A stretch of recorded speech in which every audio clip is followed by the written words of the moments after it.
सुप्रभात बच्चों।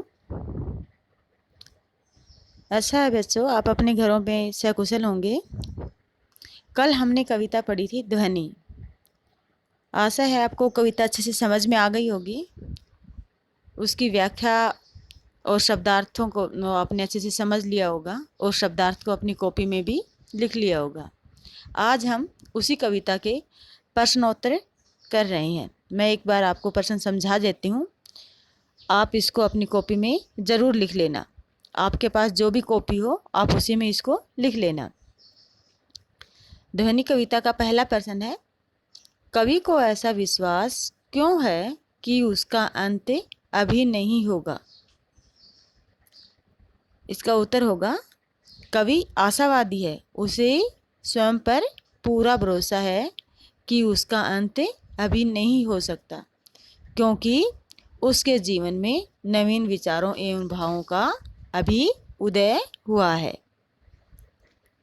अगला प्रश्न है प्रश्न नंबर 2, फूलों को अनंत तक विकसित करने के लिए कवि कौन सा प्रयास करता है।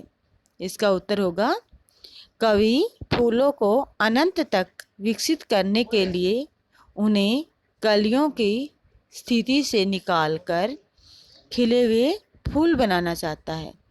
कवि अपने कोमल हाथों के स्पर्श से उनके आलस्य को दूर करके मनोहारी सुबह का दर्शन कराना चाहता है।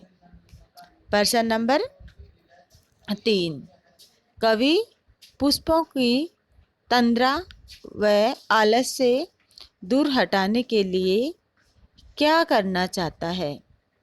कवि पुष्पों की तंद्रा व आलस्य दूर हटाने के लिए उन्हें अपने नवजीवन के अमृत से सींचना चाहता है, ताकि आज का युवा अपने आलस्य छोड़कर उमंग के साथ जीवन जी सके। अगला प्रश्न है, बसंत ऋतु को ऋतुराज क्यों कहा जाता है। तो बच्चों, जैसा कि आप देखते हो, बसंत ऋतु में बहुत सारे रंग बिरंगे फूल खिले हुए होते हैं। तो यहाँ पे हम इसको बसंत ऋतु में प्रकृति की छटा मनोहारी होती है। चारों तरफ हरियाली ही हरियाली व तरह तरह के फूल खिले होते हैं, इसलिए बसंत ऋतु को ऋतुराज कहा जाता है। इससे आगे के 2 प्रश्न है वो आप लोग अपनी इच्छा से आपको जो अच्छा लगे वो करके लेके आना है। कि बसंत ऋतु में अनेक त्यौहार आते हैं, आप किसी एक त्यौहार पे निबंध लिखिए। तो आपको एक त्यौहार पे निबंध लिखना है। ऋतु परिवर्तन का जीवन पर गहरा प्रभाव पड़ता है। इस कथन की पुष्टि आप किन बातों से कर सकते हैं। आपको बताना है कि जब ऋतु परिवर्तन होता है, कि जैसे सर्दी की ऋतु आती है तो आप पे क्या प्रभाव पड़ता है, आप किस तरह के नए नए परिवर्तन करते हैं। उसी प्रकार गर्मी की ऋतु आने पर आपके जीवन पे क्या प्रभाव पड़ता है उसके बारे में आपको लिखना है। उसी प्रकार बारिश के मौसम में आप किस तरह से कपड़े पहनते हो, कौन सा नया परिवर्तन आता है। मतलब अलग अलग ऋतुओं में हमारे जीवन पे अलग अलग प्रभाव पड़ते हैं, तो उसको आपको अपने अपने शब्दों में खुद से लिखना है। इससे आगे है बच्चों भाषा की बात। भाषा की बात, हरे हरे पुष्प पुष्प में एक शब्द की एक ही अर्थ में आवर्ती हुई, मतलब दोनों शब्दों का एक ही अर्थ है।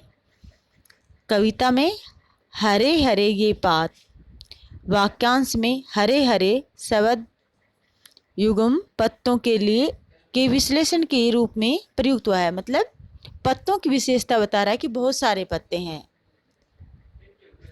और वे कैसे हैं, हरे हैं। ऐसा प्रयोग भी होता है जब कर्ता या विशेष से एक वचन में हो और कर्म या क्रिया या विशेषण बहुवचन करने लगे।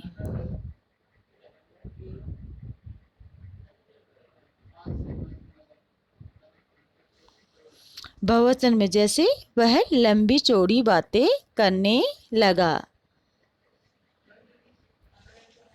कविता में एक ही शब्द का एक से अधिक अर्थों में भी प्रयोग हुआ है। 3 बेर खाती है, 3 बेर खाती है।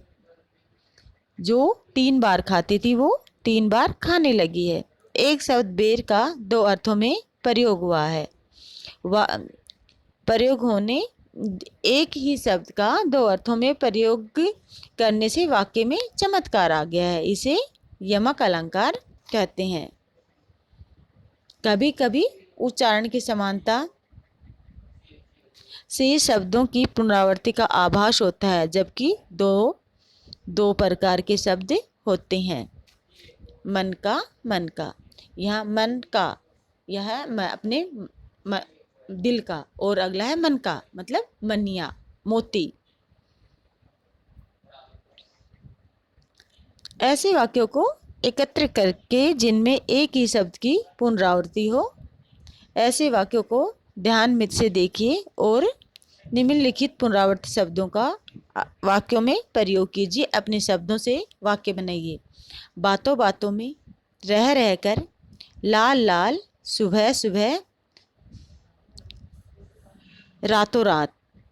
इन शब्दों का प्रयोग करते हुए आप अपने हिसाब से, आपकी मर्जी है, आप अपने हिसाब से वाक्य बनाएं, लेकिन इन शब्दों का प्रयोग इन वाक्यों में होना चाहिए।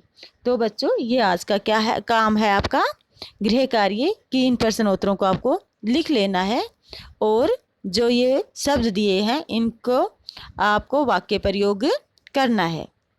धन्यवाद बच्चों। आशा है आप अपना काम साथ साथ कर रहे होंगे और उसको साथ साथ याद भी कर रहे होंगे। धन्यवाद बच्चों।